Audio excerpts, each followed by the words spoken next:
Well, hello guys. Today I've created a debugging tool for Bloxd developers. It is accessible in Word code form, and I think you might need some code blocks to actually do it also. So let's just dive in. Now I've made I forced AI to create this code right here, which have a bug here. It's locked in, right? If I run it, you won't really be able to find it if it's any longer or you have any more APIs, right? So, or maybe Bloxd censored some of your functions, right? You just get not a function, which is very frustrating for me, honestly, and I think many developers too. To combat this and to find really where um, the error is, I've created a debugging tool. So first, you just need to copy this into your world code, and then you just need to set raw code to your code you want to create. If raw code is too long, you can split them into two code blocks and then add them together later.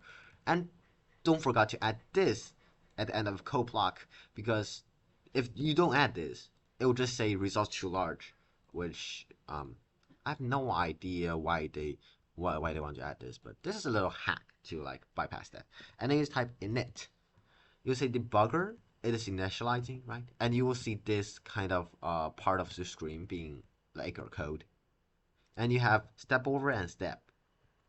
If you already have moonstone fragments or diamond fragments in your inventory before this, and they're not called step or step forward, they might be overwritten to moonstone fragment or diamond fragment. So before you do the debugging, make sure you clear all moonstone or diamond fragments from your inventory. Now, if I click step, I can just step one line at a time. And you can see if I set save block to code block, on the right side, it will say that I have a variable name called save block, and it's assigned to code block.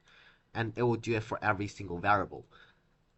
Now, I can get all current players, and it will say that all current player is like array -1, right? And for if checks, it will tell you if the condition is right by substituting the condition by the variables. And then I said block setting API.get get block types player standing on, right? It will say block standing code block, right? I'm standing on this. It's in safe zone, it sets, right? And then we go into this.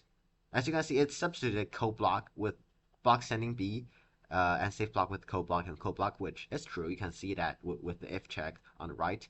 Then it will say I'm in the safe zone, right? And then we'll go down. It's in safe zone. Then I will distribute party rewards. Now, at this point, you can choose step over to step over the entire function, or you can just step to step into the function. And I'm not unfortunately in a party, so yeah. Now it will go to current HP and do stuff like this.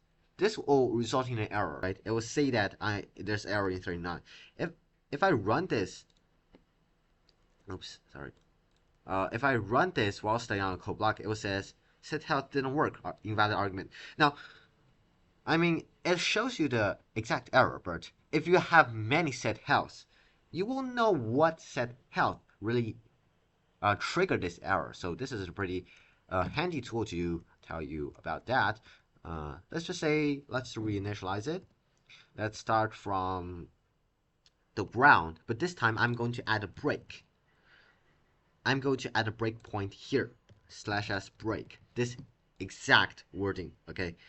Now, I rerun the code block, I type init, and it will start from break, which is like line 34. And also, Bloxd code editor doesn't show you the line, which is, I mean, a very easy feature to add, but they just somehow didn't add it. Now we start from break, and as you can see, all the variables have been already initialized. Now, we'll check if I'm in safe zone, and as you can see, because I'm in danger block, which is grass block apparently, so I'm not in safe zone, right? So I'm in danger. Now it will check if player is locked in. Well, it's undefined as you can see in the if check, but it don't really show you the error yet. But if you click step again, it will say type error not function, which is exactly what this error tells you. It tells you that you have an error at 42. So this is basically the whole experience. You can also /clear to clear all the stuff. The code will be released in GitHub. Yep.